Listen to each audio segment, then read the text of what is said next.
Selamat pagi, masih kuat ngikutin? Masih? Oke, good. Kita akan melanjutkan sesi ini, kita melihat, jadi sekarang setelah kita memahami arti pentingnya covenant, arti pentingnya baptisan, kemarin kita juga sudah melihat the calling of the church, sekarang kita melihat the marks of the true church itu apa saja. Jadi gereja yang benar itu harus ada markernya, harus ada penandanya. Nah ini kita kembali kepada zaman reformasi, sebab pada zaman reformasi itu kita melihat reformasi abad ke-16 ya, Martin Luther dan sebagainya itu, kita melihat gereja sudah melenceng. Gereja sudah melenceng dari ajaran firman Tuhan. Gereja sudah menurut Luther dan Calvin dan Zwingli dan para reformator yang lain di abad ke-16, gereja itu sudah tidak lagi berada di jalur pengajaran firman Tuhan yang benar. Jadi mereka sudah melakukan banyak kekeliruan. Apa saja kesalahan atau kekeliruannya? Ada cukup banyak. Salah satunya dalam hal beribadah. Ya, dalam hal beribadah ada banyak kesalahan, cuman saya untuk retreat kita hari ini saya mau memfokuskan pada dalam hal beribadah. Di dalam hal beribadah yang menjadi focal point, kemarin saya sudah singgung sedikit, bukan firman Tuhan. Yang menjadi focal point adalah misa. Zaman sekarang sampai zaman sekarang gereja Katolik pun masih tetap kalau ke gereja itu disebut ke misa. Ya, mass bahasa Inggrisnya. They go to mass, they go to mass. So what is the focus of the mass? The focus of the mass atau misa itu adalah Kristus yang dikorbankan di atas kayu salib, di mana untuk untuk membawa keselamatan kepada kita, Kristus itu setiap kali misa dilakukan, Kristus kembali dikorbankan. Oleh karena itu ada perbedaan besar antara salib di gereja Protestan dengan salib di gereja Katolik. Kalau salib di gereja Protestan, salibnya kosong. Cuman tanda salib saja untuk mengingatkan bahwa Kristus sudah bangkit dan sudah naik ke surga, sudah sekarang ini bertahta di surga. Itu menurut teologia di dalam gereja Protestan. Sedangkan kalau di dalam gereja Katolik sampai sekarang, Kristusnya masih di atas kayu salib. Itu bahasa Inggrisnya crucifix. Jadi buat gereja Katolik itu bukan the cross tapi the crucifix. Crucifix, Jesus is still on the cross. Sedangkan di gereja Protestan salibnya kosong, it's the cross. As a reminder that Jesus has died, he has risen from the dead and he is now in heaven. Nah, ini kemudian teologi dari gereja Katolik ini yang sudah berawal dari sejak zaman reformasi ya, dari abad ke-15, 14, 13 mundur ke belakang sana, itu menunjukkan bahwa setiap kali orang pergi ke gereja, fokusnya adalah diingatkan kembali tentang Yesus yang mati di atas kayu salib. Oleh karena itu kemarin saya bilang ketika kita masuk dalam gereja, masuk memang bagusnya adalah baptismal font itu kolam baptisannya ada di depan, itu bagus. Itu bagus, mengingatkan setiap orang yang masuk ke dalam gereja mereka sudah dibaptiskan. That's beautiful. However, when they get inside the church, what they see is the altar. They call the table altar. What does altar mean? Altar means, kalau kembali ke perjanjian lama adalah apa? Tempat untuk sacrifice. Tadi saya mengatakan kalau di dalam perjanjian lama Tuhan memberikan peraturan setiap tahun di dalam yang namanya Yom Kippur. Yom Kippur itu baru beberapa hari yang lalu. Itu Yom Kippur itu adalah hari the Day of Atonement. The Day of Atonement di mana menurut perjanjian lama, setiap tahun sekali orang Israel harus membawa seekor domba untuk disembelih di atas altar. Untuk dikorbankan kepada Tuhan, untuk menjadi lambang bahwa dosanya orang Israel sudah diampuni. Jadi kambing atau domba yang disembelih di atas altar itu menjadi korban untuk pengampunan dosa. So far so good, ya, so far so good menurut ajaran Perjanjian Lama, so far so good. Akan tetapi di dalam gereja abad pertengahan sebelum reformasi, yang ditekankan selalu hanyalah Yesus yang mati setiap kali orang pergi ke gereja, menerima roti dan anggur, menerima communion, perjamuan kudus itu, Yesus kembali dikorbankan. Jadi bukan cuma diingatkan bahwa Yesus sudah mati, tetapi di dalam teologianya adalah again and again and again Jesus is sacrificed on the altar. Jadi bahkan nama itu kan sebetulnya meja kan. Itu sebetulnya kalau dibilang it's a table, it's just a table. But the church called it an altar because it is the focal point, because Jesus is sacrificed every time a mass is celebrated. Setiap kali misa dilaksanakan, disitulah Yesus dikorbankan. Nah, di reformasi, Martin Luther, John Calvin dan sebagainya mengatakan, nggak bisa, di mana Yesus sekarang? Sudah di surga. Nggak bisa Yesus harus bolak-balik dari surga bumi, surga bumi, surga bumi. Nggak mungkin dong, Yesus sudah naik ke surga, kita baca di Kisah Para Rasul, Yesus sudah naik ke surga. Nggak bisa kita secara teologi kemudian mengatakan Yesus turun lagi. Nah, tetapi hal ini sangat penting bagi teologi perjamuan kudus orang gereja-gereja abad pertengahan. Sebab mereka itu percaya bahwa ketika mereka menerima roti itu yang disebut hosti, istilahnya bahasa Indonesia hosti, bahasa Inggrisnya host. Kenapa itu disebut host dalam bahasa Inggris? Because Jesus is the host of the communion. Jesus is the host, and at the same time the body of Jesus. Jadi rotinya itu ketika imamnya mengangkat, kalau saudara pernah pergi ke misa orang Katolik zaman sekarang ya, itu kalau saudara itu ketika imam itu mengangkat hostinya itu, lalu mengatakan this is my body, imam mewakili Yesus mengatakan this is my body, lalu belnya dibunyikan ding ding ding ding ding. Di situ dipercayai bahwa roti ini secara misterius berubah menjadi tubuh Kristus. Benar-benar literal tubuh Kristus. Benar-benar literal berubah, substansinya berubah, namanya teologianya transubstantiation. Artinya substansi yang tadinya dari roti itu berubah literally menjadi tubuh Kristus. Ketika anggurnya diangkat, terus kemudian imamnya mengatakan this is my blood, mewakili Yesus, bel dibunyikan ding ding ding ding ding. Literally anggurnya berubah menjadi darah Kristus. Jadi saudara melihat altar, Yesus di-sacrifice di atas altar pada saat misa terjadi, lalu jemaat makan hostinya itu secara literal makan tubuh Kristus. Itu menurut teologi abad sebelum reformasi. Nah, menurut setelah reformasi, gereja Protestan, gereja Reform mengatakan nggak bisa. Saya tadi udah katakan nggak bisa karena Kristus sudah naik ke surga. Tubuh Kristus sekarang ini ada di surga. Kita masih menunggu kedatangan Kristus untuk yang kedua kalinya. Kristus turun bersama-sama dengan kita, langit, bumi dan yang baru dan sebagainya, kita udah bahas kemarin. Tetapi sekarang ini Kristus sudah berada di surga tubuhnya. Nggak bisa itu tubuhnya take off landing, bolak-balik surga bumi. Jadi di situ ada perbedaan teologi. Ya, jadi yang mau saya jelaskan itu. Nah, sehingga bagi gereja reformasi, gereja reform itu yang menjadi focal point bukan altar. Yang menjadi focal point adalah mimbar, saya sudah katakan kemarin.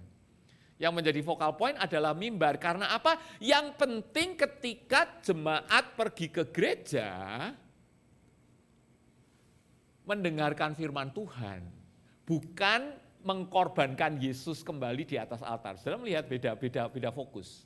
Beda fokus. Sehingga bagi gereja-gereja reform pada masa abad ke-16 itu terjadi perdebatan teologi yang sangat besar. Antara fokusnya di altar atau fokusnya di mimbar. di khotbah. Sehingga ketika kita melihat the marks of the true church bagi orang-orang pada zaman reformasi, the marks of the true church nomor 1 adalah the preaching of the gospel. Jadi apakah gereja mengkhotbahkan firman Tuhan dengan benar, itu yang pertama. Yang kedua adalah perayaan sakramen dengan benar, nanti kita akan membahas sakramen itu apa. Dan yang ketiga adalah disiplin di dalam gereja. Ada 3 hal. Nah ini semua penting untuk kita mengenal sehingga kita juga tahu ketika kita beribadah di gereja sekarang, di IREX sekarang itu kenapa kita khotbah menjadi bagian yang penting, kenapa kita melakukan sakramen, apa artinya sakramen dan apa artinya hidup berdisiplin sebagai anak-anak Tuhan. Ya. Nah, kita kembali ke Belgic Confession lagi. Kemarin ingat saya sudah jelaskan, The Belgic Confession ini zaman reformasi abad ke-16 tahun 1561. Saya bacakan, nanti saya bahas ya. The marks by which the true church is known. Jadi kalau ada the true church berarti ada the false church kan, implikasinya kan. Yang sana false church, yang ini the true church ya. Are these, ada 3, the pure doctrine of the gospel is preached therein, nomor 1, the pure gospel is preached. If she, the church, maintains the pure administration of the sacraments, nomor 2, sakramen, as instituted by Christ. And number 3, if church discipline is exercised in punishing of sin. In short, if all things are managed according to the pure word of God, all things contrary thereof, dare to reject it, and Jesus Christ acknowledged as the only head of the church. Hereby the true church may certainly be known, from which no man has a right to separate himself. Jadi 3 marker dari gereja yang benar. The true preaching of the gospel, the sacraments, and the discipline. Kalau gereja tidak melakukan 3 hal ini, kata Belgic Confession, berarti gereja salah. Nah, di dalam semua hal ini dikatakan juga kalimat terakhir ini setelah footnote 6, hereby the true church may certainly be known, dengan inilah gereja yang benar bisa dikenali, from which no man, nggak ada satu orang pun yang boleh memisahkan dirinya dari gereja ini.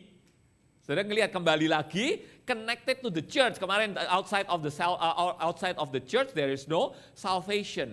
Perlu adanya, kita semua perlu attach, right? Kita semuanya enggak bisa di-separate, kita enggak bisa dipisahkan dari gereja, karena di dalam gerejalah 3 hal ini dilaksanakan. Ya, itu dari Belgic Confession artikel 29.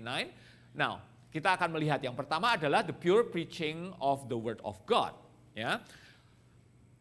Ini yang saya tadi sudah jelaskan, Reformation abad ke-16 menekankan tentang pentingnya the preaching. Saudara kalau pergi ke gereja-gereja katedral-katedral di Eropa itu, saudara akan melihat mimbarnya itu ada di samping.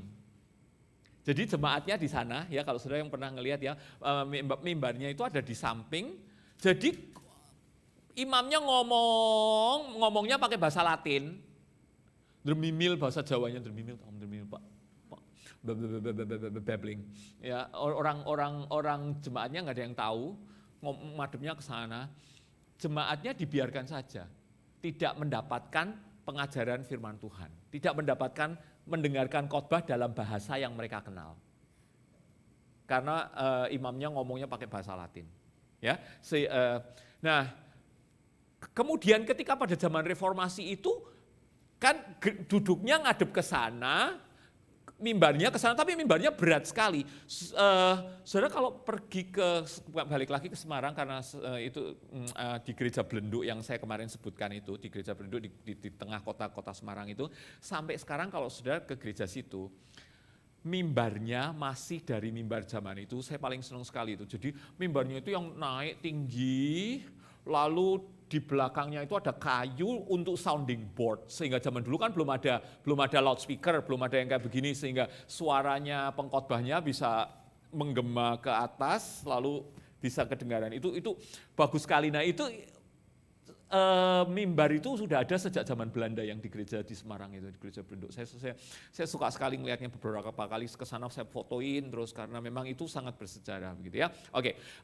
Itu merupakan satu peninggalan, gereja Belenduk itu merupakan peninggalan dari gereja Protestan zaman Belanda yang sangat berharga. Oke. Now, balik lagi, the emphasis is on the preaching, sehingga ketika pada zaman Reformasi, karena mimbarnya saking beratnya, mimbarnya nggak bisa digeser ngadep ke sana.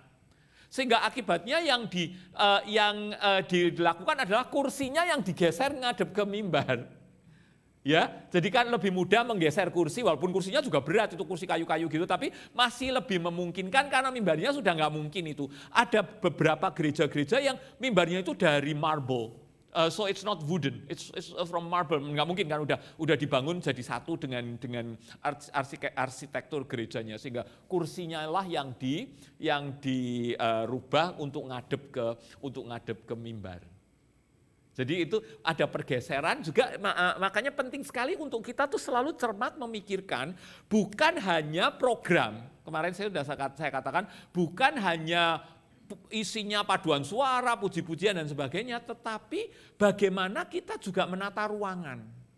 Bagaimana kita juga sebagai gereja itu memperhatikan interaksi bukan cuma antara pengkhotbah dengan jemaat, tetapi jemaat dengan sesama jemaat.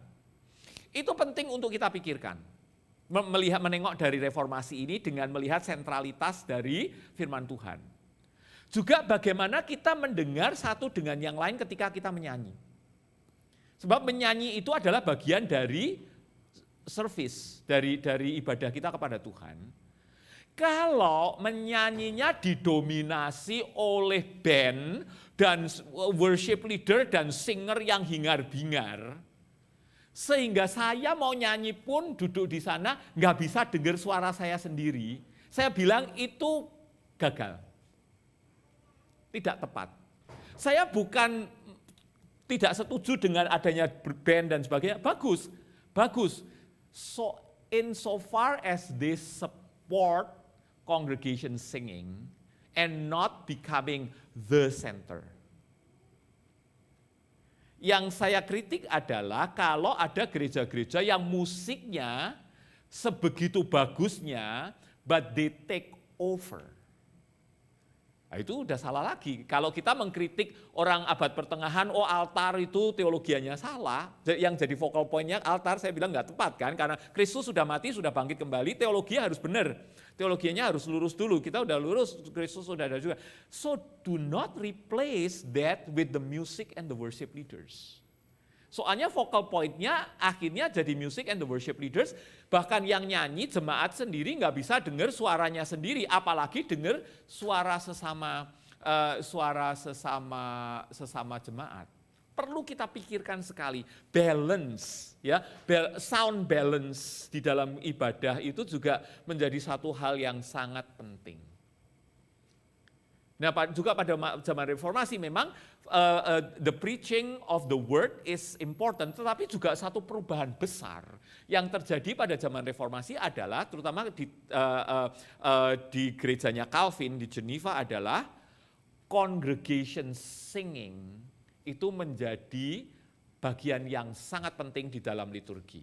Sebelum reformasi, yang nyanyi siapa? Para biarawan-biarawan. Choirnya ada nggak? Ada. Choirnya bagus nggak? Bagus sekali. Nyanyinya pakai bahasa apa? Latin. Orang di Jerman ngomongnya bahasa apa? Jerman. Mereka ngerti nggak bahasa Latin? Enggak. Tapi choirnya bagus sekali. Tapi yang nyanyi bukan jemaat. Nah, ketika Calvin melakukan reformasi di kota Geneva, penekanan Calvin adalah jemaat yang harus nyanyi pakai bahasa Prancis, karena orang Geneva ngomongnya bahasa Prancis. Menyanyinya lagu-lagu Mazmur, sebab apa kata Calvin? Mazmur itu adalah lagu-lagu yang sudah diberikan oleh Tuhan di dalam Alkitab untuk mengajarkan jemaat untuk menyanyi dari firman Tuhan. Sebab bagi Calvin, when we sing, we pray. When we sing, we pray. Jadi fokusnya adalah kita menyanyi itu pun sudah merupakan ibadah. Ya kan? Bagian dari ibadah di mana kita berdoa kepada Tuhan. What we sing matters. What we sing matters. Because when we sing, we pray. Dan seluruh jemaat menyanyi. Nah sekarang saudara, ini satu hal yang penting yang sering terlewatkan dari fokus orang-orang yang membicarakan tentang ibadah. Ketika reformasi terjadi, seluruh jemaat menyanyi. Seluruh jemaat itu termasuk siapa? Para wanita dan anak-anak. That is empowerment of women and children. Kalau sebelumnya gereja hanya menekankan semua pria semua, saya sudah katakan tadi ya, jadi kan dari paus sampai kardinal, sampai semua uskup-uskup, semua imam, semua pria. Tapi kalau ada baby mau mati pada waktu lahir, midwife yang dijadiin ujung tombak, suruh baptize ya. So that's the contradiction yang saya katakan. Tapi di dalam gereja itu sendiri, wanita nggak ada suaranya sebelum reformasi, you see. Wanita nggak ada suaranya. But with the Reformation, dengan seluruh jemaat menyanyi, ibu-ibu, wanita-wanita, suaranya jadi didengar. Saudara bilang apa Yuda, apa sih bedanya? Beda sekali, sebab sebelumnya wanita nggak ada suara. Sekarang wanita diberi suara. Anak-anak diizinkan untuk menyanyi, bahkan menurut Calvin, kalau ada anak-anak sekolah yang bisa mimpin pujian di depan, suruh anak-anak yang ngajari orang tuanya nyanyi. Supaya anak-anak bisa mempengaruhi orang tuanya. Jadi that is empowerment of children.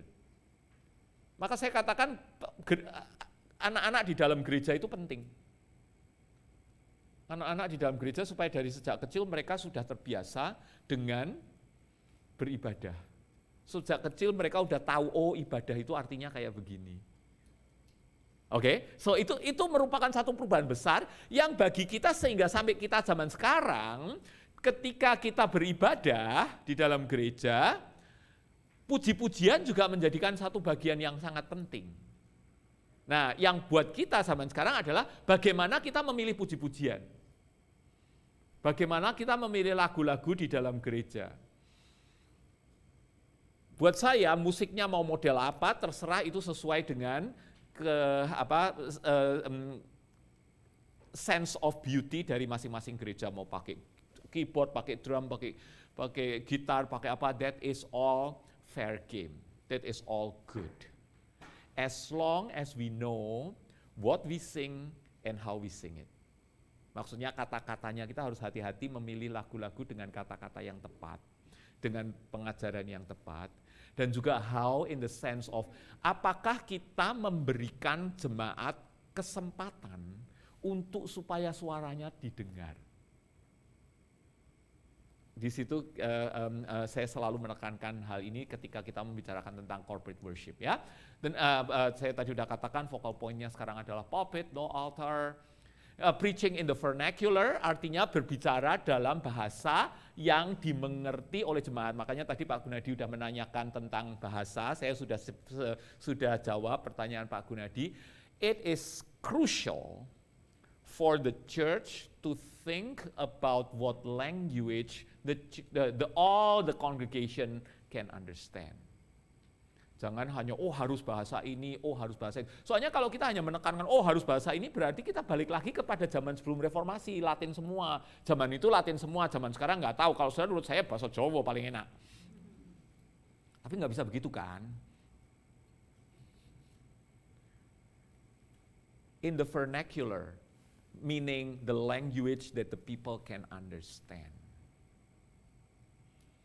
Nah ini memang nggak gampang, saudara, semua harus kita pikirkan dengan baik, dengan matang ya, the language of the common people. Nah juga tentu saja kita tahu ini semua menyangkut corporate worship, the gathering of the people together. Now saya mau bicarakan tentang liturgi kemarin, Alvin udah tanya sedikit, saya mau lanjutkan di sini. Jadi the whole liturgy from start to finish must shape the foundation for the life of the people for the rest of the week. Orang jemaat pergi ke gereja pada hari Minggu, itu menjadi makanan yang baru, menjadi nutrition yang baru untuk the rest of the week. Because most of the people, mereka cuma punya ada kesempatan pergi ke gereja seminggu sekali. Mungkin ada sebagian yang bisa ikut PA pada hari Rabu, atau mungkin ada acara apa pada hari Kamis, tapi tidak semua jemaat bisa mengikuti acara itu. Apalagi kondisi sekarang yang ini kondisi lokal gereja IREC Toronto ini, tersebar-sebar, rumahnya jauh, untuk bisa ada acara lain di tengah minggu itu, terus terang saja sulit sekali. That's the reality of life, right? That's why liturgi hari Minggu itu benar-benar sepenuhnya harus menjadi nutrisi, menjadi makanan untuk 6,5 hari ke depan. Saya katakan kemarin bagi saudara yang ikut Kapitas Selekta, kayak balon itu kalau kita nggak ditiup lagi kempes. Makin kempes, makin kempes. Kita perlu dikembangkan lagi supaya sepanjang minggu ke depan di dalam hidup sehari-hari kita mendapatkan kekuatan. Nah, kekuatannya bukan cuma dari khotbah, kekuatannya juga dari puji-pujian, kekuatannya juga dari doa bersama, kekuatannya juga dari, makanya saya katakan liturgi dari awal sampai akhir itu harus menjadi dasar, fondasi untuk kita hidup. Ketika kita datang beribadah, kita disambut oleh Tuhan. Nah, ini dari zamannya Calvin, saudara. Dan saya sangat bersyukur sebab sampai saya kecil remaja di gereja saya di Semarang itu standar liturginya itu selalu sama. And I love this. Mungkin saudara-saudara ada yang mengalami ini ketika pertama kali pendeta naik ke mimbar untuk menyambut, ayat yang dibuka selalu dengan memakai Mazmur 121 ayat yang pertama. Aku melayangkan mataku ke gunung-gunung. Dari manakah akan datang pertolonganku? Pertolonganku ialah datangnya dari pihak Tuhan yang menciptakan langit dan bumi. Setiap hari Minggu, saya selalu diingatkan waktu pergi ke gereja, pertolonganku ialah datangnya dari Tuhan yang menciptakan langit dan bumi. Ada saudara yang ingat zaman lalu waktu masih di Indonesia yang liturginya seperti itu, mungkin sudah lupa ya. But for me that is foundational. Buat saya itu yang membentuk teologi saya tentang gereja. Jadi Tuhan, pendeta mempersilahkan jemaat datang mengingatkan tentang Tuhanlah yang menjadi pertolongan, kemudian ibadah ini dilangsungkan di dalam nama Bapa, Putra, dan Roh Kudus. The Trinity together. Every liturgy of the church, every Sunday must remind the people of God the Trinity. Every Sunday must remind the people of the Trinity. Seringkali ketika kita beribadah, fokusnya either Jesus or God the Father. Lagu-lagunya yang dipilih semua yang mulai dari praise to the Lord the Almighty. I love that. I love that hymn. Praise to the Lord the Almighty itu mengagungkan Allah pencipta. Or yang model shine Jesus, shine all the time. Semua Yesus, thank you Jesus, thank you Jesus, thank you Jesus. Nggak tahu bilang thank you-nya soal apa. Seringkali kan kita kalau nyanyi cuma gitu, thank you Jesus, thank you. Thank you-nya kenapa? Nggak seimbang. Atau kalau ada gereja-gereja yang lain yang menekankannya hanya Roh Kudus saja, Allah Bapa dan Allah Putranya dilupakan. Itu juga nggak seimbang. So, liturgy of the church has to be balanced. And number one, the Trinity must be there, always. Ibadah kita dilaksanakan di dalam nama Allah Bapa, Putra, dan Roh Kudus. Nah, setelah itu baru jemaat. Itu kan tadi Tuhan menyambut jemaatnya, lalu kemudian jemaat respon. Liturgi itu merupakan satu kesatuan di mana ada respons dari jemaat. Tuhan menyambut, jemaat bersyukur. Ya, Tuhan menyambut jemaat bersyukur, memuji Tuhan. Setelah itu yang saya katakan kemarin pengakuan dosa secara bersama-sama. Jemaat diajak untuk mengaku dosa secara bersama-sama. Kemudian apakah itu hamba Tuhan, pendeta atau pemimpin pujian, pemimpin liturgi menyatakan berita anugerah di mana dosa kita sudah diampuni. Itu kan juga responsif. Artinya jemaat mengaku, lalu Tuhan menyatakan pengampunan dosa untuk kita, sehingga kita dibebaskan, kita bisa nyanyi lagi. Bersyukur kembali, lalu persiapan untuk mendengarkan firman Tuhan. Nah ini di sini kan, kembali lagi kepada the pure preaching of the word. Firman Tuhan disampaikan supaya jemaat mendengar firman Tuhan, lalu setelah mendengarkan firman Tuhan, kita melakukan doa syafaat, di mana kita berdoa kepada Tuhan on behalf of the church to God. Jadi saudara ngelihat ini terus responsif terus.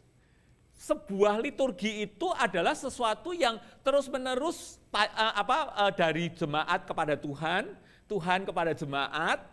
Setelah firman Tuhan disampaikan, kita berdoa, doa syafaat itu untuk menunjukkan dari ini loh Tuhan, dari jemaatmu kami memohon kepada Tuhan, ini permohonan kami. Sudah melihat itu? Ya. Nah setelah itu persembahan, di mana kita memberikan ucapan syukur yang sedalam-dalamnya oleh semua kasih Tuhan yang telah Tuhan berikan kepada kita. Di situ jemaat memberikan persembahan, lalu setelah memberikan persembahan pada Tuhan, kemudian biasanya ada pujian lagi untuk mengikrarkan sukacita kita, syukur kita, lalu ada doa persembahan. Setelah itu jemaat diutus, diberkati oleh hamba Tuhan untuk kembali ke tempat mereka masing-masing. Di situ menjadi satu kesatuan, di mana kemudian ketika jemaat pulang dari gereja, jemaat disegarkan. Kita disegarkan. Nah, kalau cuman online itu semua hilang. Kalau toh mungkin gereja masih ngikuti sedikit ada liturginya, kembali lagi apakah kita benar-benar taat melakukan semuanya itu secara lengkap. Dan seringkali kita itu juga start and pause, right? Ada apa sedikit, lapar lah, pause dulu, cari snack di lemari es gitu kan. Oh masih ada sisa cake-nya kemarin, makan dulu, kacang balik lagi. Terus nanti anaknya nangis, ya kita ngurusi anak dulu. We start and pause, sehingga liturginya terputus-putus. Itu pun kalau selesai. Atau let's make a confession, cepetin sampai khotbah. Terutama kalau dengerinnya setelah lewat, siaran tunda. Ya kan? Pokoknya yang penting dengerin khotbahnya Pak Ali. Habis itu dicepetin lagi, siapa yang mimpin pujian? Oke, cepetin, udah kelar beres. That's not enough. That's not enough. So mark of the true church, right? The preaching of the gospel. Sebelum saya lanjut, ini pasti banyak pertanyaan, saya tahu. Silahkan tanya dulu, masih ada 2 lagi tapi ingat. Any question?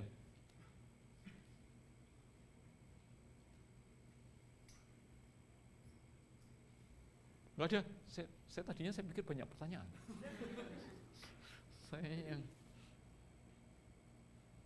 Okay, if not, I don't want to waste time. Alright, next kita lanjutkan ya.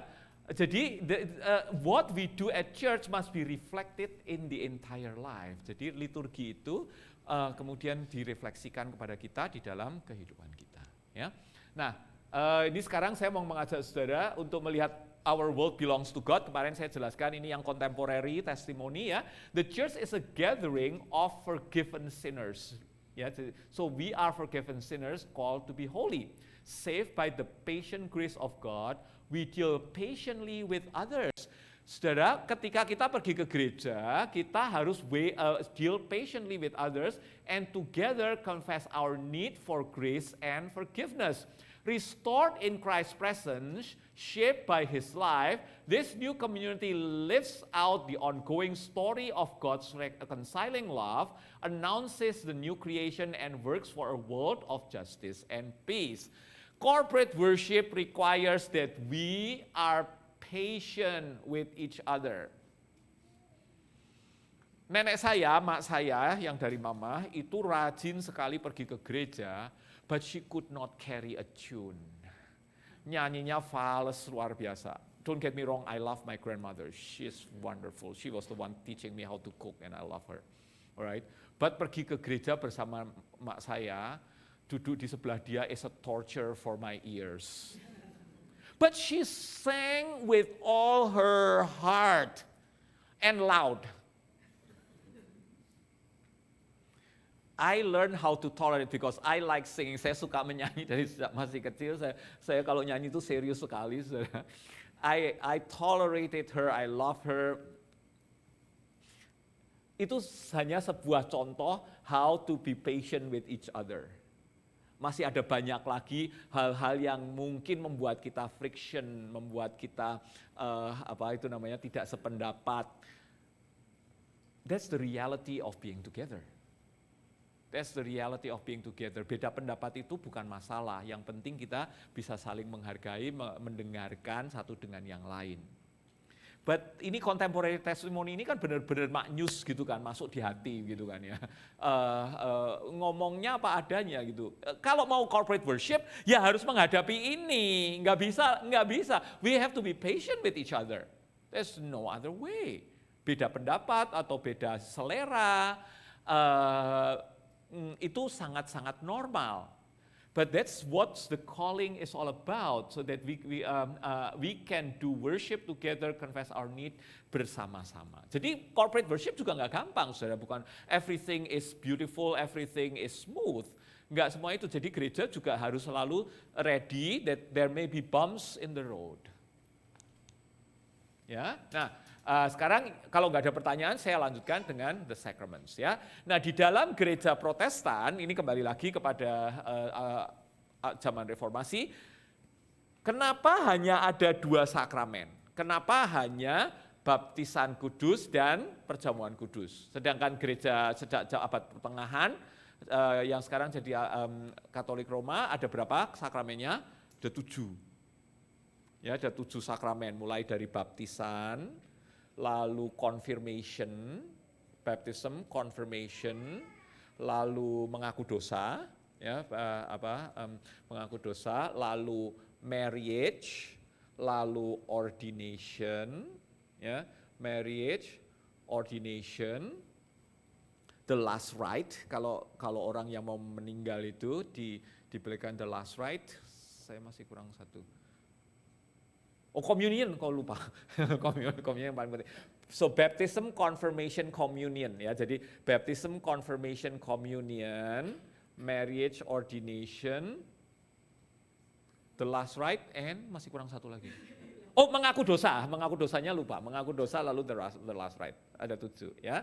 Nah, bagi gereja abad pertengahan yang sampai jadi Katolik kan baptisan, kita sama-sama baptisan. Gereja Katolik juga menerima infant baptism. Oleh karena itu bagi orang-orang yang misalnya dibaptis di gereja Katolik masuk pindah ke Protestan tidak perlu dibaptis ulang ya. Kembali lagi nggak ada second circumcision. Ingatnya itu aja udah lucu, gampang diingat, jangan dilakukan. Nah setelah baptisan itu masih ada confirmation. Jadi ketika anak lebih makin besar, di dalam ini saya balik lagi pada gereja abad pertengahan, anak-anak harus melakukan confirmation of their baptism. Nah bagi kita, confirmation atau CD istilahnya kalau dalam bahasa Indonesia, CD itu buat kita bukan sacrament. Bukan sacrament sebab itu hanyalah confirmation dari baptism kita. Makanya saya katakan nggak perlu dibaptis lagi, tapi confirmation perlu ketika kita misalnya pindah gereja gitu ya, dari Indonesia pindah ke sini, perlu membuat public affirmation, aku sekarang mau setia kepada gereja IREC, Trinity, karena menjadi anggota penuh, dan sebagainya. Itu penting, but that is not baptism, alright? Baptism lalu setelah itu kita, kalau menurut gereja Katolik, baru setelah confirmation baru boleh ikut sakramen perjamuan kudus atau communion ya. Nah kalau setiap kali berdosa, saya sudah bahas kemarin, harus ngaku dosa kepada pastor. Nah yang ke-5 dan ke-6 ini yang aneh saudara. Jadi sebetulnya sakramen di dalam gereja itu ada 7, Tapi setiap orang cuma berhak 6. Sebab either you are married or you become ordained. Ya kan? Pastor nggak boleh married. Orang married nggak boleh jadi pastor. Jadi sebetulnya ini kan lucu. Gereja bilang ada 7 sakramen. Kalau sakramen itu bisa menjadi jalan ke surga bla bla bla bla. Kenapa setiap orang hanya berhak 6? Kok nggak 7-7-nya? Itu kan internal conflict. Ya kan? Setiap orang hanya berhak either marriage or ordination, but not both. Lalu yang terakhir adalah the last rite, yaitu supaya sebelum meninggal didoakan dan sebagainya. Nah, reformasi mengatakan no, there are only 2 sacraments. Kenapa? Because sacraments are not the way to heaven or the ticket to heaven. Tadi saya udah katakan bayi nggak usah dibaptis kalau di dalam keluarga, ini menurut teologi Protestan Reform ya, bayi nggak usah dibaptis kalau di dalam keluarga dari orang-orang percaya, covenant itu, the covenantal theology itu sudah mencakup anak-anak dari orang-orang percaya. Tapi kalau dari gereja abad pertengahan yang sekarang jadi gereja Katolik, you must be baptized. If you are not baptized, you don't go to heaven. Beda kan, beda teologi. Nah, baik lagi, apa yang menjadi dasar bagi sakramen menurut gereja Protestan adalah 2 hal. Yang pertama adalah menunjuk kepada keselamatan, ya, menunjuk, it points to the salvation in Christ, and it has to be instituted by Christ. Harus instituted bahasa Indonesianya apa? Disuruh oleh Kristus secara jelas itu Yesus Kristus menyuruh. Ketika Tuhan Yesus mengatakan pergilah kepada seluruh go to all nations baptizing them in the name of the Father and Son and the Holy Spirit. Remember that Jesus explicitly tells the people to go make disciples to baptize. Jadi ada direct institution by Christ. Juga ketika perjamuan kudus, Tuhan Yesus mengatakan, this is my body, this is my blood, do this in remembrance of me. Do this in remembrance of me, sehingga disitulah kita sebagai orang-orang Protestan melihat hanya 2 itu saja yang diinstituted by Christ, yang disuruh oleh Kristus secara eksplisit di dalam perjanjian baru. Jadi itu perbedaan teologianya. Nah, oleh karena itu ketika kita melihat the Belgic Confession ini kita melihat juga pertentangan antara yang Katolik dengan yang Protestan, saudara, tentang sakramen. Mari kita baca. We believe that our gracious God, on account of our weakness and infirmities, have ordained the sacraments for us, thereby to shield unto us his promises, and to be pledges of the goodwill and grace of God toward us, and also to nourish and strengthen our faith, which he hath joined to the word of the gospel, the better to present to our senses both that which he signifies to us by his word, and that which he works inwardly in our hearts, thereby assuring and confirming in us the salvation which he imparts to us. For they are visible signs. Lihat, ini yang penting untuk kita garis bawahi adalah sacraments are the visible signs and seals of an inward and invisible thing, by means whereof God works in us by the power of the Holy Ghost. Therefore the signs are not in vain or insignificant, so as to deceive us. For Jesus Christ is the true object presented by them, without whom they would be of no moment. Oke, apa ini artinya? Artinya di sini sacraments itu adalah the sign and the seal of God's promise of salvation. Jadi menurut Belgic Confession ini sakramen itu bukan salvation itself. Sacraments are not the salvation itself. Jadi bukan berarti kalau kita melakukan sakramen, misalnya membaptiskan anak atau mengikuti perjamuan kudus, pasti masuk surga, bukan itu. Bukan itu. Tetapi sakramen itu adalah the sign and the seal of God's promise of salvation. Nah, apa itu sign and seal? Saya kasih contoh, saudara kuliah, yang dulu kuliah atau yang sekarang masih kuliah, terima ijazah ketika lulus ya. Misalnya ke U of T gitu kan. Ijazahnya biasanya kalau U of T itu gede segede gaban. Apalagi kalau doktoral gitu ya, gede sekali gitu ya. Dikatakan the Board of Trustees of the University of Toronto hereby declares namanya bla bla bla bla bla bla, the degree of chemical engineering, and hereby with all the rights and privilege that it carries. Yes? Oke, itu kan sudah ada belangkonya kan. U of T udah nyetak itu belangko ijazah gede-gede ratusan lembar gitu kan. Nama saudara sudah ditulis di situ. Tapi kalau di bawah situ nggak ada tanda tangan presidennya U of T dan nggak ada cap seal-nya U of T, ijazah saudara berlaku apa enggak? Nggak ada, nggak berlaku. Nggak berlaku, ya kan?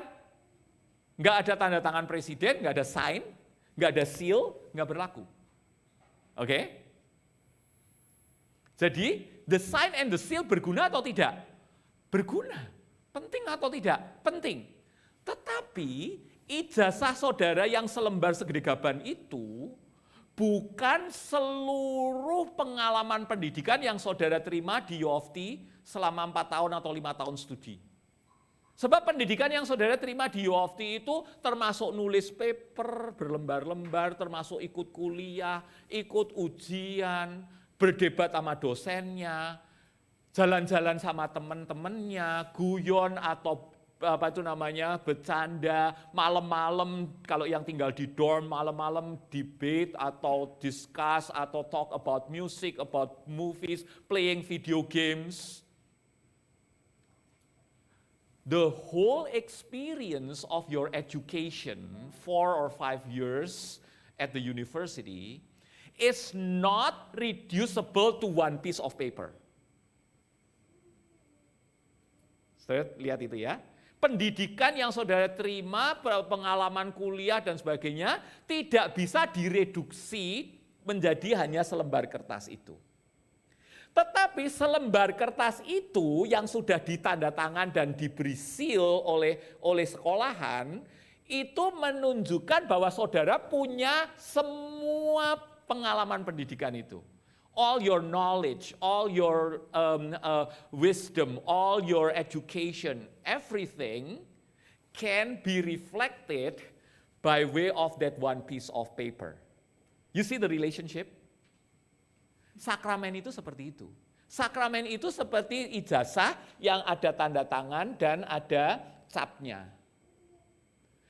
Ijazah ini sendiri bukan berarti pendidikan, bukan seluruh pendidikan saudara. Nah sama juga dengan keselamatan kita. Keselamatan kita itu jauh lebih besar ya, seperti yang pengalaman studi, belajar, nulis paper dan sebagainya itu ilustrasi saya begitu. Seluruhnya itu tetapi direfleksikan dengan adanya selembar kertas dengan sign and seal. That is what sacrament is all about. Relationship between the sacrament and the reality of salvation. Nah, di sini membuat kita saya harap makin mengerti. This is what being a church is all about, and this is what we do as we gather as a church. Begitu ya. Ini yang dari Our World Belong to God. God meets us in the sacraments, communicating grace to us by means of water, bread, and wine. In baptism, whether of the newly born or newly converted, God reminds and assures us of our union with Christ in covenantal life. Tadi saya sudah bahas panjang lebar di sesi yang sebelumnya, di mana kalau sudah melihat, baptisan itu kan air biasa kan. Air itu kan air biasa. Waktu saya kecil, balik lagi saya selalu ingat, saya debat sama papa saya. Papa saya kan majelis, terus setiap kali baptisan itu saya diajak, saya senang sekali. Terus waktu kecil konsep saya waktu itu mungkin saya kelas 1 atau kelas 2 SD, konsep saya itu holy water gitu loh. Jadi yang dipakai buat baptis itu pasti airnya suci gitu kan. Setelah saya nanya, "Papa, air sucinya dapat dari mana?" Papa saya bilang, "Ambil dari kamar mandi." Saya marah. Air baptisan kok ngambil dari kamar mandi? Saya nggak seneng waktu itu. Well, it's just water, kata papa saya. Ordinary water. What's important is not the water, but what it represents. Tapi poin saya sekarang ini adalah water isn't just an ordinary natural object, right? An ordinary natural thing. However, it becomes a sign and a seal. It becomes a symbol of something heavenly. Juga sama halnya dengan perjamuan kudus. Roti itu saudara mau beli roti itu di supermarket, atau seperti yang saya ceritakan teman saya, nenek-nenek yang seneng baking bread lalu melayani dengan memberikan roti. That is just bread. Saudara mau pakai crackers juga boleh. Itu apa tuh namanya di Kanada banyak nggak itu apa itu namanya Pepperidge Farm yang goldfish. So what? Right? Sudah mau pakai crackers, sudah mau pakai apa? That is just an ordinary bread or an ordinary cracker. However, what it symbolizes is what is important. Jadi, from something so ordinary, Tuhan memberikan kepada kita sesuatu yang bisa mengingatkan kita terus-menerus. Ketika kita melihat air, itu kita melihat air itu membersihkan, untuk mencuci, jadi dosa kita dicuci. Air itu menyegarkan, sehingga kerohanian kita disegarkan. Ketika kita makan roti atau makan Pepperidge Farm goldfish itu, yang lapar jadi kenyang. Minum, apakah itu pakai anggur beneran atau pakai grape juice, kita diingatkan, kita minum itu kita disegarkan. Disitulah makna dari the sacraments. Nah, yang ketiga saya lanjutkan sekalian ya, masih ada waktu nggak nih? Masih ya? Oke. Sampai 12.30 ya. Yang ketiga, yang penting adalah juga bagaimana gereja itu membantu jemaat untuk disiplin. Ya, nah ini kita baca dulu The Belgic Confession artikel 32.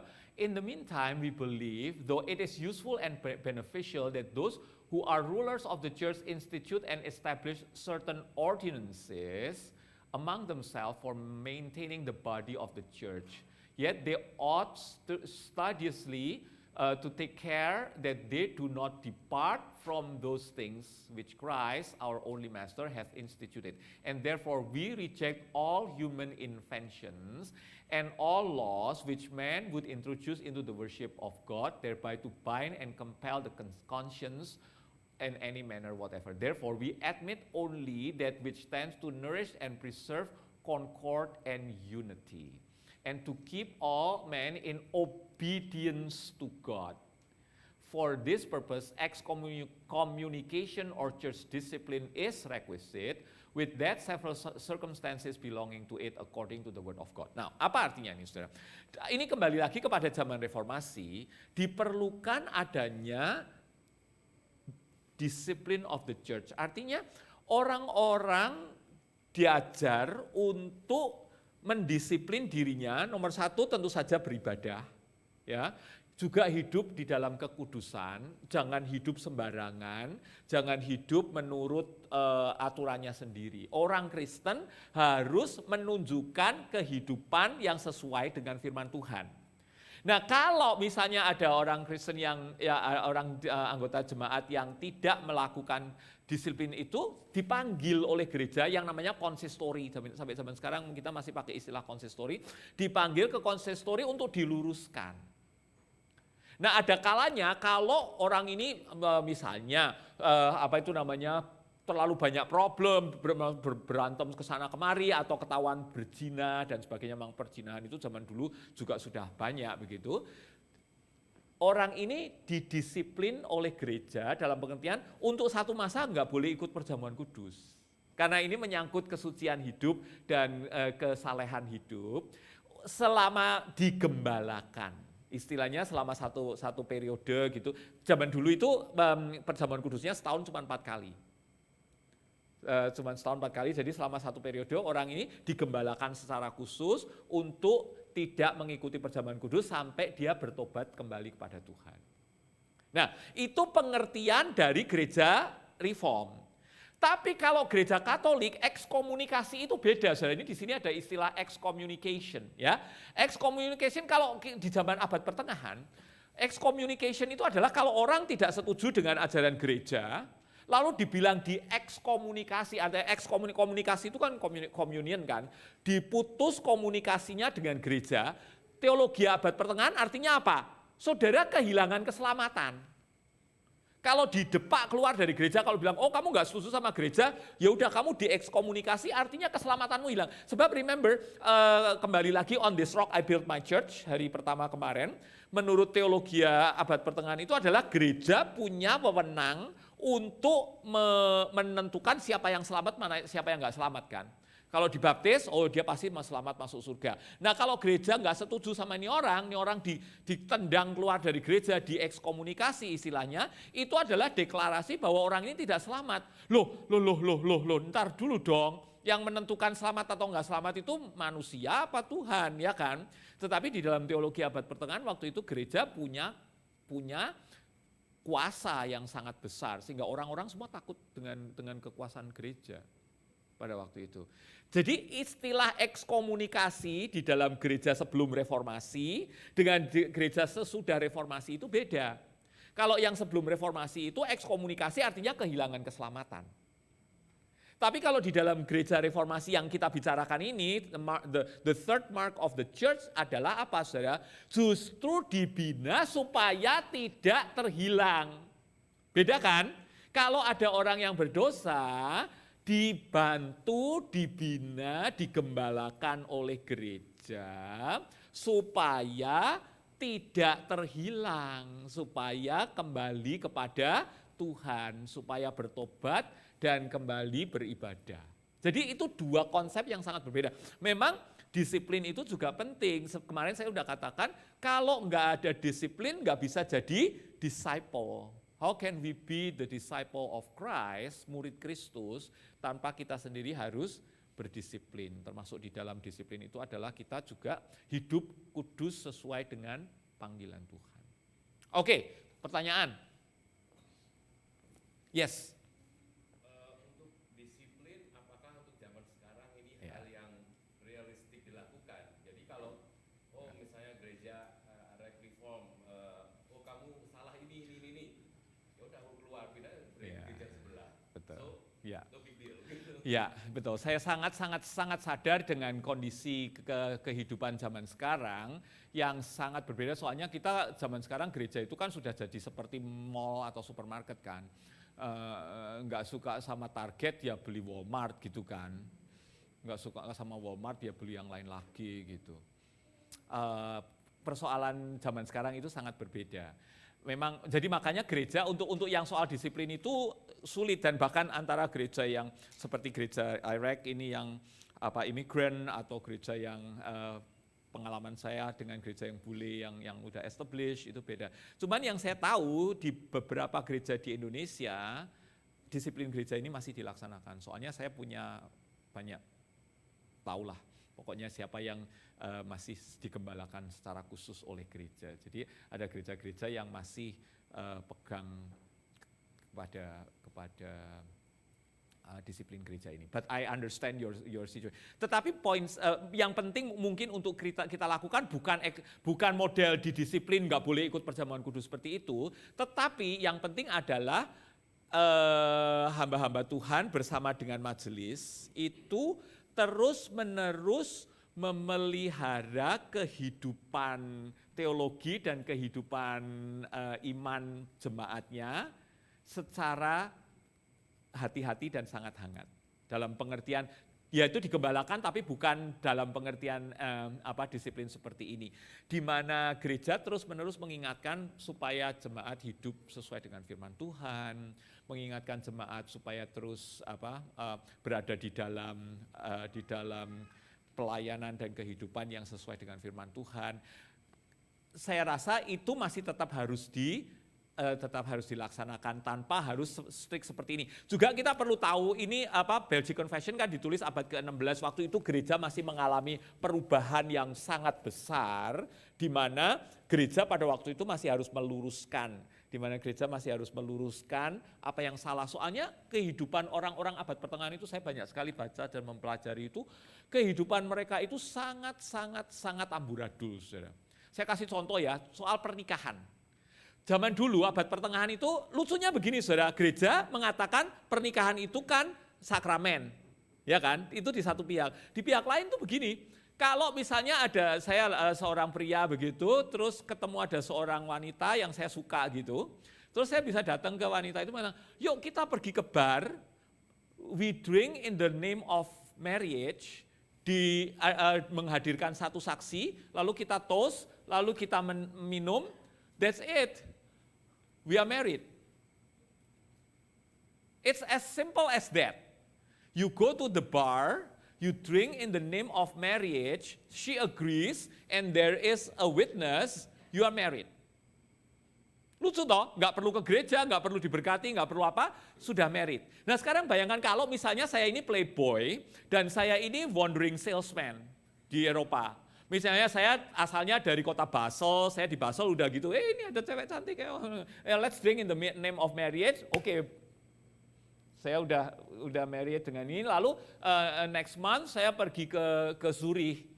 Karena saya zaman dulu orang mobile sekali ya. Saya ke Zurich malam-malam habis sudah jualan sepatu, terus pergi ke bar lihat ada wanita, oh cantik sekali nih. Kamu mau nggak minum in the name of marriage, ada saksi. Saya nikah sama nih perempuan. Nanti saya ke kota lain lagi, terus menerus enak di saya. Nah, reformasi merubah ini di Calvin, saudara. Calvin membuat peraturan di kota Geneva, kalau orang mau menikah harus diumumkan di gereja 3 minggu berturut-turut. Kalau tidak ada keberatan yang sah dari jemaat yang ditulis kepada majelis, akan dilaksanakan pernikahan dari si A dan si B pada hari Minggu tanggal sekian. Saudara masih lakukan enggak itu? Sampai sekarang masih. Itu adalah perubahan yang dilakukan oleh Calvin di tahun 1541. Bagus kan? Jadi kita masih kita secara tidak sadar kita masih inherit tata gereja itu. Ini penting saudara. Nah yang di Amerika, nggak tahu di Kanada, di Amerika itu sekarang yang pengumuman itu cuma terjadi ketika ada wedding ceremony begitu kan. Terus pendetanya akan bilang, is there any objection for this man to be married or forever hold their peace? Pasti nggak ada, semua tutup mulut semua kan. Kalau ada kan bisa jadi berantakan tuh weddingnya, ya kan? Jadi yang kebiasaan yang 3 minggu berturut-turut itu cuma di reduce di gereja-gereja di Amerika sekarang, only on one sentence. Tetapi penting sekali saudara, jadi kebiasaan atau tata gereja yang dilakukan oleh gereja Indonesia itu diwarisi dari zamannya Calvin. Untuk memastikan bahwa si A ini memang belum, jadi kalau 3 minggu kan lumayan tuh orang bisa dengar tuh, oh ini udah menikah tuh di Zurich atau di mana di Basel di mana, jadi jangan dinikahkan begitu. Itu perubahan yang buat kita simpel saja, tapi untuk zaman itu sangat besar. Jadi gereja melakukan ini ya, peraturan ini sangat penting karena jemaat kehidupan social and cultural itu masih dalam peralihan. Alright, other question? Yes. Saya sekarang sih ini kan masuk sekolah Katolik. Ya. Karena ya di region kami emang. Ya. Cuman dia udah mulai tahu gitu loh perbedaan antara Kristen dan Protestan dan Catholic. Ya. Cuman setiap kali saya mau explain ke dia mengenai those differences gitu ya, and she always answer, well, but those are man-made. Like explanation and also even like the reform gitu kan, itu semua betul. confession itu semua man-made. What do we do? Okay. Well, it's true it is man-made. However, it is based on the Bible. Itu harus dua-duanya diakui. Dua-duanya harus sama-sama ditekankan. Betul, kalimat-kalimat ini, peraturan ini kan dibuat oleh manusia. Akan tetapi dasarnya adalah dasar dari pemahaman Alkitab yang sangat lama. This is not just 1 day or 2 days. Saya kasih dokumen-dokumen dari abad ke-16 ini supaya saudara ingat melihat bahwa kita itu sudah hidup di atas dasar ini ratusan tahun. Termasuk contoh yang menikah tadi itu. Semua itu ya memang benar, semua itu diciptakan oleh manusia. However, kalau yang contoh pengumuman tentang pernikahan itu kan karena gereja menghendaki bahwa pernikahan itu kudus, ya kan, dan pernikahan itu once and for all, for just one man and one woman dan sebagainya. Itu semua ada berdasarkan pemahaman kita tentang Alkitab. Jadi kedua-duanya perlu ditekankan. Soalnya kalau kita cuma mengatakan man-made itu langsung dibuang. Lah, lalu yang tinggal apa? Gak ada confession, gak ada creed. Bahkan confession kemarin saya udah jelaskan. Peter pun the confession is in the Bible, right? You are the Christ, the Son of the living God. That is already a confession, but it is based on the Scripture.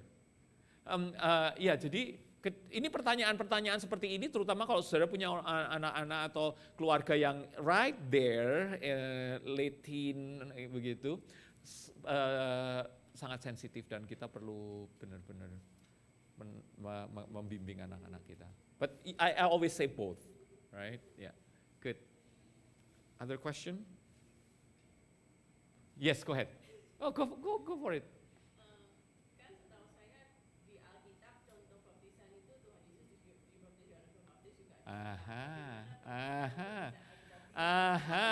Good question, lovely.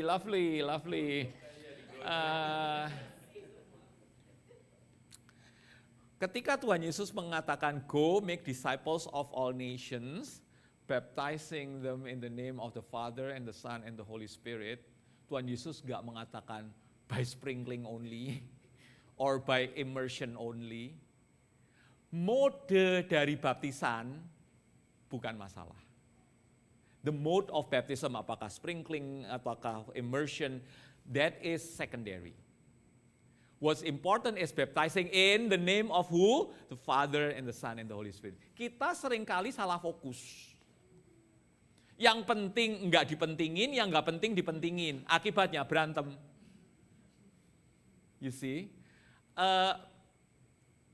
The mode is secondary. What's primary is the name of the Father and the Son and the Holy Spirit. The baptism itself. Nah cuman saudara, kalau saudara mau ngelihat, sakramen itu kan tadi saya mengatakan sign and seal. And the sign is a good display. Tadi saya katakan air baptisan itu mengingatkan kita bahwa kita dicuci, dibersihkan. Satu hal lagi yang penting adalah ketika kita dibaptiskan, tadi saya kata kemarin saya singgung sedikit, tapi dengan ilustrasi dengan Greg yang crazy glue 50 galon itu tadi, itu menjadi ilustrasi yang saya harap cukup kuat dalam pengertian bahwa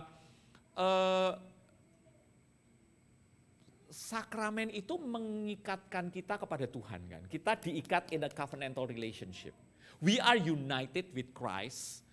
We are united with Christ how? We are united with Christ in His death and in His resurrection. Jadi kita mati di dalam dosa-dosa kita bersama dengan kematian Kristus. Lalu kita bangkit bersama-sama dengan Kristus di dalam keselamatan. That's beautiful, right? Now, untuk melambangkan, ini menurut saya ya, kalau untuk melambangkan, untuk menjadi display tentang dying and rising, mana yang lebih grand, mana yang lebih besar, sprinkling cuma dikasih sedikit, atau menyelam masuk ke dalam air lalu keluar lagi. Menyelam. Itu display, saya suka sekali menghadiri baptisan dari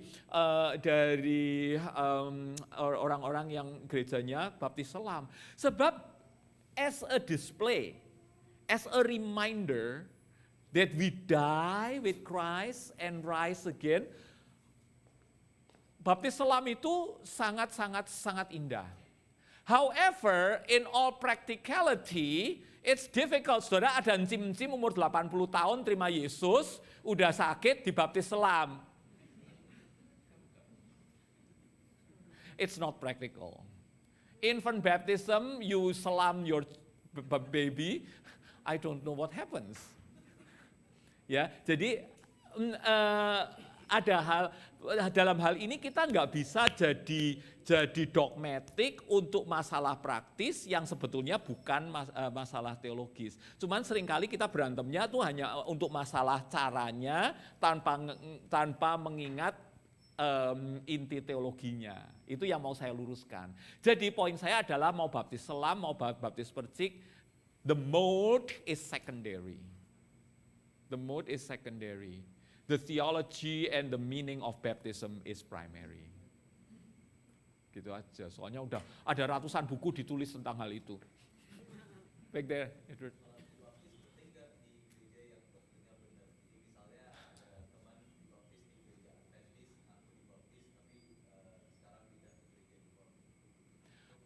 Yeah, good question. The validity of baptism is not determined by the pastor. The validity of baptism is not determined by the kind of church. The validity of baptism is determined only by the name of who?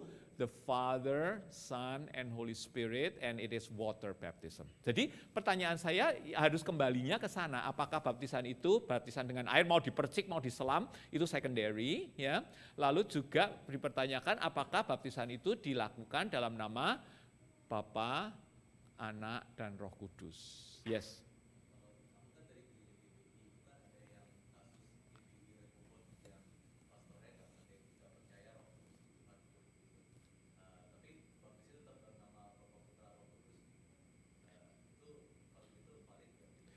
Good question. Pertanyaan ini sudah ada sekitar 1.600 tahun. Sejak zaman yang namanya Agustinus itu salah satu bapak gereja itu perdebatan mengenai validity of baptism ini semua sudah ada sekitar 1.600 tahun yang lalu. So there's nothing new under the sun. Ya pengkhotbah mengatakan ada satu pun yang there's nothing new under the sun. Jadi kembali lagi balik lagi poinnya saya cuma ngikutin Agustinus ini sekarang. Agustinus itu mbahnya Calvin, jadi ya mbahnya saya lah. Calvin kan kokonya saya ya.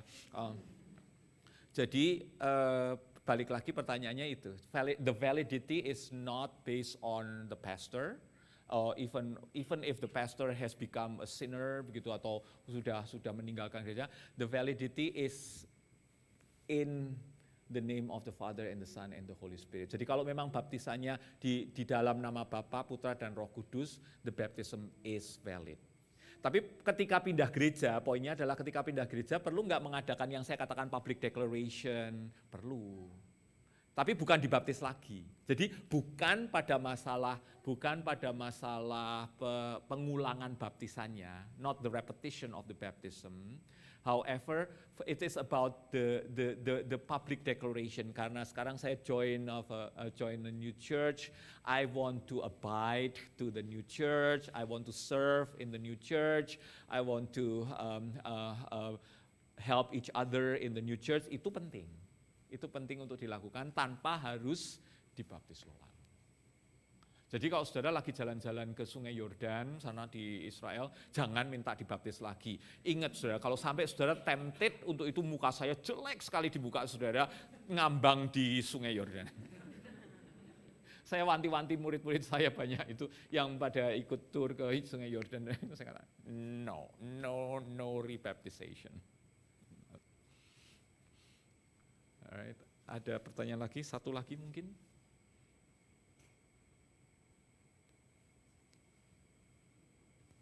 Biasanya kalau dibilang satu lagi terus malu ya. Oke, kalau nggak ada saya kembalikan ke Michael.